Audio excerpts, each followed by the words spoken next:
नमस्कार दोस्तों, मैं पूजा जौनपुरी आप सभी का स्वागत करती हूँ अपने चैनल पे। तो आज मैं एक ननद भाभी का नोक झोंक गीत लेके आई हूँ। कैसा लगेगा आप लोग कमेंट बॉक्स में जरूर बताना।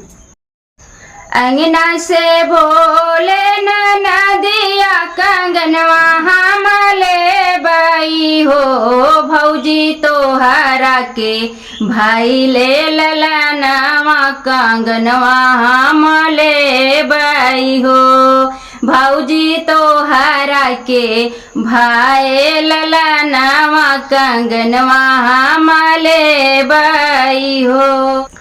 भीतर से बोली भौजैया ससुर सुनी लेता हो, ससुर दे देता आपन बयलावा कंगनवा नाही दे बाई हो, ससुर दे देता आपन बयलावा कंगनवा नाही दे बाई हो। अंगना में नाचे नदिया बयलवा नाही ले बाई हो, भौजी ले बाई तोहरा कंगनवा भतीजवा खेलाइब हो, भौजी ले बाई तोहरा कंगनवा भतीजवा खेलाइब हो।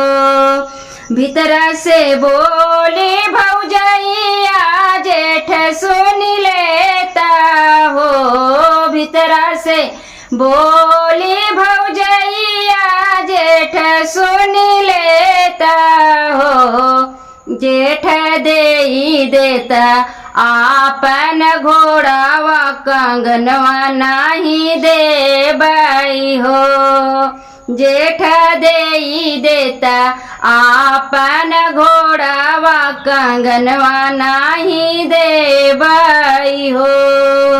अंगना में नाचे नदिया बयलवा नाही ले बाई हो, भौजी ले बाई तोहरा कंगनवा भतीजवा खेलाइब हो, भौजी ले बाई तोहरा कंगनवा भतीजवा खेलाइब हो। भीतर से निकली भौजैया कंगनवा गई फेंकाई हो, ननदी ले तू हमरा कंगनवा घर अपना जा तू हो, ननदी ले तू हमरा कंगनवा ससुर अपने जा तू हो। अंगना से बोले नदिया कंगनवा हमले बाई हो, भौजी दे तू आपन कंगनवा हमले बाई हो, भौजी दे तू आपन कंगनवा हमले बाई हो।